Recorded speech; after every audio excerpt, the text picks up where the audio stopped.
Hello everyone, आज हम पढ़ेंगे क्लास 10th ज्योग्राफी का चैप्टर नंबर 4 एग्रीकल्चर। इस चैप्टर में हम एग्रीकल्चर के बारे में पढ़ेंगे। ये इस चैप्टर का फर्स्ट वीडियो है, पार्ट 1। अगर आपने हमारे चैनल को सब्सक्राइब नहीं किया है तो हमारे चैनल को सब्सक्राइब करें, जिससे आपके पास हमारे वीडियोस के लेटेस्ट नोटिफिकेशन पहुंचते रहें। तो चलिए स्टार्ट करते हैं चैप्टर को। फूड ग्रेन हमारी लाइफ की एक बेसिक नेसेसिटी है जो एग्रीकल्चर सेक्टर से आती है। वी आर डायरेक्टली और indirectly depend on agriculture sector. जैसे हमारी इंडस्ट्री को ऑपरेट करने के लिए जो रॉ मटेरियल होता है वो एग्रीकल्चर सेक्टर से मिलता है। इस सेंस में एग्रीकल्चर हमारी इंडस्ट्रीज़ की ग्रोथ के लिए एक इम्पॉर्टेंट रोल प्ले करता है। हर व्यक्ति खाना खाता है और खाना खाने के लिए उसको फूड ग्रेन्स की नीड होती है, जो हमें एग्रीकल्चर सेक्टर से मिलता है। हमारे देश की 55% पॉपुलेशन एग्रीकल्चर सेक्टर में एंगेज रहती है, जो प्राइमरी सेक्टर में काम कर रहा है। एग्रीकल्चर सेक्टर हमारे देश में large section of occupation provide करता है। इस तरह से हम कह सकते हैं कि एग्रीकल्चर सेक्टर पर हमारी डिपेंडेंस बहुत ज़्यादा है।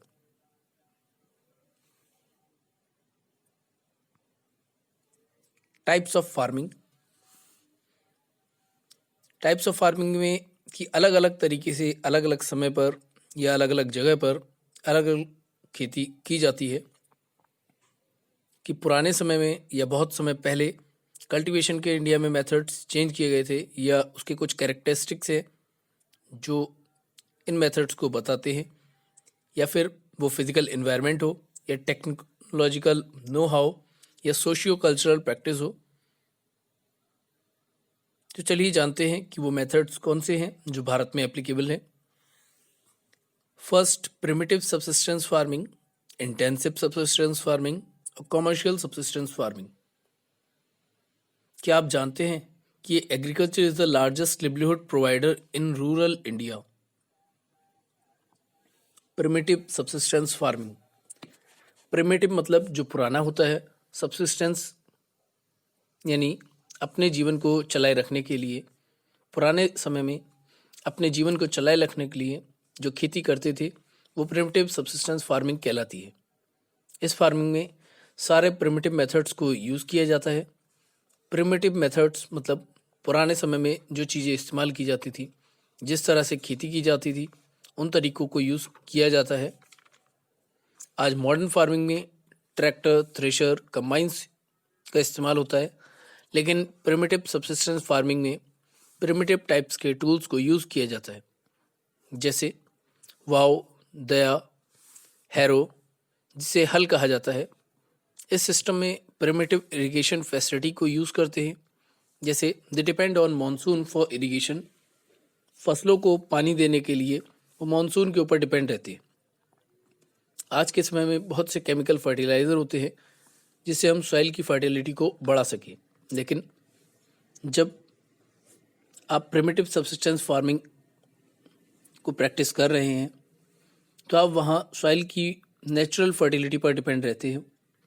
आपके पास में कोई एक्स्ट्रा इनपुट्स नहीं होंगे, जो केमिकल फर्टिलाइज़र हम यूज़ करते हैं वो नहीं होते हैं। प्राकृतिक तरीके से सॉइल की फर्टिलिटी को बढ़ाया जाता है। इन शॉर्ट कहें तो हम ये कह सकते हैं कि primitive subsistence farming is a method of farming where primitive methods are being adopted, like primitive tools, primitive method of irrigation are used like monsoon, and people depend on natural fertility of soil. Primitive subsistence farming आज भी tribal communities के द्वारा practice की जा रही है भारत में। साथ ही इंडिया के कुछ फॉरेस्ट एरियाज़ में tribal communities primitive subsistence farming को प्रैक्टिस करती है, जैसे स्लैश एंड बर्न। इस प्रोसेस में जंगलों को काटा जाता है और उनकी जगह पर जो पेड़ बचते हैं उनको जला दिया जाता है। जलने के बाद ऐश या राख में शीट्स को मिक्स किया जाता है और मानसून का वेट करते हैं। जब बारिश होती है तो राख में मिले हुए सीड ग्रो होते हैं। कोई फर्टिलाइज़र, केमिकल या पेस्टिसाइड नहीं यूज़ होता। सॉइल की नेचुरल फर्टिलिटी के साथ में जब क्रॉप पक जाती है तो उसे हार्वेस्ट कर लिया जाता है। इस तरह से स्लैश एंड बर्न फार्मिंग को प्रैक्टिस किया जाता है। अधिकतर ट्राइबल कम्युनिटी इसको प्रैक्टिस करते हैं। इसे शिफ्टिंग फार्मिंग भी कहा जाता है, क्योंकि ये लोग किसी भी प्रकार के केमिकल और पेस्टिसाइड्स यूज़ नहीं करते। जब ये किसी लैंड पर 10 से 15 सालों तक खेती करते हैं तो उसकी फर्टिलिटी धीरे धीरे करके कम हो जाती है या ख़त्म हो जाती है, जिस कारण ये उस जगह को छोड़कर दूसरी जगह पर शिफ्ट हो जाते हैं। इसीलिए इसे शिफ्टिंग एग्रीकल्चर भी कहा जाता है। इसमें लैंड की प्रोडक्टिविटी धीरे धीरे कम होने लगती है। लैंड की फर्टिलिटी नेचुरली ग्रो होने लगे, उसके लिए शिफ्टिंग एग्रीकल्चर या स्लैश एंड बर्न को वर्ल्ड में अलग अलग नामों से जाना जाता है। हमारे देश में भी इसको अलग अलग नामों से जाना जाता है। तो चलिए जानते हैं different names of slash and burn cultivation. अगर हम इंडिया की बात करें तो नॉर्थ ईस्टर्न स्टेट में इसे झूमिंग या झूम कहा जाता है। मणिपुर में इसे पमोलू, छत्तीसगढ़ में दीपा, अंडमान निकोबार में दीपा, मध्य प्रदेश में बेवर या दहिया, आंध्र प्रदेश में पोडू या पेंडा, उड़ीसा में कोमन या भृंगा, वेस्टर्न घाट पर कुमारी, राजस्थान में बलेर या वोल्टेर, हिमालय बेल्ट में खिल, झारखंड में कुरुआ। वहीं अगर वर्ड की बात करें तो मैक्सिको और सेंट्रल अमेरिका में इसे मिल्पा कहा जाता है, वेनेजुएला में कोनुकू, ब्राज़ील में रोका, सेंट्रल अफ्रीका में मसोले, इंडोनेशिया में लदांग और वियतनाम में रे के नाम से इसे जाना जाता है। इंटेंसिव सब्सिस्टेंस फार्मिंग, जब एग्रीकल्चर लैंड पर बहुत ज़्यादा प्रेशर क्रिएट किया जाता है जिससे अपने सब्सटेंस को फुलफ़िल किया जा सके, उनके पास इतना प्रोड्यूस नहीं होता कि वो उसे बेचकर पैसा कमा लें। तो चलिए जानते हैं इंटेंसिव सब्सटेंस फार्मिंग की सिचुएशन ऐसी क्यों होती है या हम उस पर इतना जोर क्यों देते हैं। जैसे जैसे पॉपुलेशन बढ़ती है, it would demand more crops. अब उनके लिए हमें ज़्यादा खाना प्रोड्यूस करना होगा क्योंकि पॉपुलेशन बढ़ रही है, ज़्यादा खाना प्रोड्यूस करना है, लेकिन उसके लिए हमारे सामने लैंड की लिमिटेशन है, या यह भी कह सकते हैं कि ज़मीन लिमिटेड है, बढ़ या घट नहीं सकती। जब ज़मीन लिमिटेड है तो हमारे सामने चैलेंज होता है कि ज़्यादा से ज़्यादा कैसे प्रोड्यूस किया जाए, जिसका सॉल्यूशन है इंटेंसिव सब्सिस्टेंस फार्मिंग। इसमें लेबर इंटेंसिव फार्मिंग की जाती है, मतलब ज़्यादा से ज़्यादा लेबर को इंगेज किया जाता है फार्मलैंड पर।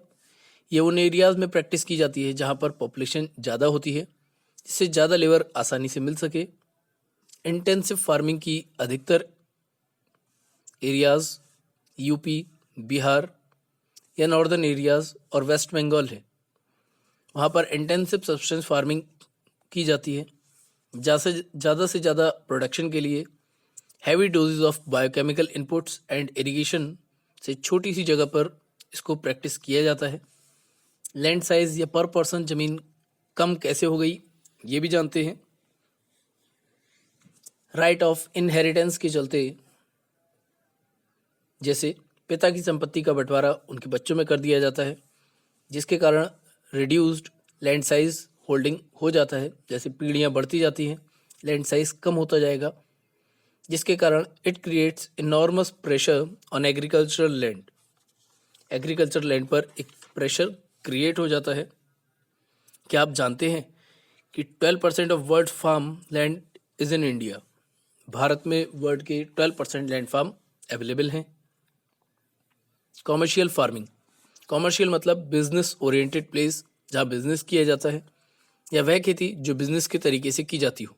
मतलब वो सिर्फ आपके सब्सिस्टेंस के लिए नहीं है, बल्कि आप उसमें से क्रॉप्स निकालते हो और बेचते हो, कहीं दूर ले जाकर और पैसा कमाते हैं। Commercial farming is that type of farming where produce is being sold and profit is being earned. Profit oriented खेती जिसमें आप पैसा कमाना चाहते हैं उसे कॉमर्शियल फार्मिंग कहा जाता है। इसमें सभी मॉडर्न इनपुट्स को यूज़ किया जाता है, जैसे HYV शीट्स। ऐसे शीट यूज़ किए जाते हैं जो आपको ज़्यादा से ज़्यादा प्रोड्यूस या प्रोडक्शन करके दें। Chemical, fertiliser, insecticides, pesticide use करके ज़्यादा फसल का प्रोडक्शन किया जा सके। Commercialisation vary from one region to another. Commercialisation हो रहा है, आप अलग अलग क्रॉप्स को अलग अलग पर्पस के लिए ग्रो कर रहे हैं, जैसे वीट और राइस। हम यहाँ पर एग्जाम्पल के द्वारा समझेंगे कि वीट और राइस कैसे अलग अलग पर्पस के लिए ग्रो की जा रही है। जैसे पंजाब में कॉमर्शियल क्रॉप्स होगी, वो डिफरेंट होगी उड़ीसा से। उड़ीसा में वीट को ज़्यादा कल्टीवेट नहीं किया जाता क्योंकि वहाँ की क्लाइमेटिक कंडीशन राइस के सुटेबल है। तो राइस उड़ीसा का और वीट पंजाब का कॉमर्शियल क्रॉप हो गया। इस तरह से commercialisation vary from region to region. Commercial crops में कुछ डिस्टिंक्टिव फीचर होते हैं, तो चलिए जानते हैं कि ऐसा क्या है। प्लांटेशंस की बात करें या डिस्टिंक्टिव फीचर की बात करें अगर हम कॉमर्शियल क्रॉप्स के, तो इसमें कहा जाता है कि प्लांटेशन एक कॉमर्शियल क्रॉप है या कॉमर्शियल फार्मिंग है, जिसमें एक बड़े एरिया में एक जैसी फसल को या क्रॉप को ग्रो किया जाता है। जैसे पूरे खेत में सिर्फ वीट का ही प्रोडक्शन किया जाता है। कॉमर्शियल फार्मिंग इंडस्ट्री और एग्रीकल्चर के बीच फेस होता है। जैसे बनाना का प्रोडक्शन किया जाता है, उसको बनाना चिप्स मेकिंग इंडस्ट्री में भेज दिया जाता है, जिससे कनेक्टिविटी डेवलप होती है दोनों के बीच। ये कैपिटल इंटेंसिव होती है, जैसे बड़ी बड़ी मशीनों को इस्तेमाल किया जाता है। माइग्रेंट लेबर का मतलब होता है कि जो दूसरी जगहों से या दूर जगहों से आकर खेतों में रहकर काम करते हैं, वो माइग्रेंट लेबर कहलाती है। कॉमर्शियल फार्मिंग से जो प्रोड्यूस होता है that act as raw material, वो रॉ मटेरियल होता है इन मैनी इंडस्ट्रीज, मीन्स कई सारी इंडस्ट्रीज के लिए वो as a raw material work करता है। कॉमर्शियल फार्मिंग के लिए पहले ये देखना होगा कि मार्केट और इंडस्ट्री से कनेक्टिविटी है या नहीं, ट्रांसपोर्टेशन है या नहीं, तभी हम वहाँ पर इंडस्ट्री सेटअप करते हैं। आप रोड और रेलवेज़ को देखेंगे क्योंकि ये सब मार्केट ओरिएंटेड है। सारे प्लांटेशन फार्मिंग कॉमर्शियल फार्मिंग से रिलेट करते हैं, जैसे tea plantation, coffee plantation, rubber plantation, banana plantation. ये क्रॉप्स हैं इंडिया की। आसाम और नॉर्थ बंगाल में टी, कर्नाटक में कॉफ़ी वहाँ की मेन प्लांटेशन क्रॉप है। प्लांटेशन क्रॉप का प्रोडक्शन मार्केट एक्टिविटी के बेस पर होता है, जो ट्रांसपोर्ट और कम्युनिकेशन के डेवलपमेंट में एक की रोल प्ले करते हैं। ये था एग्रीकल्चर चैप्टर का पार्ट 1। नेक्स्ट वीडियो के लिए हमारे चैनल को सब्सक्राइब करें अगर आपने चैनल को सब्सक्राइब नहीं किया है। धन्यवाद।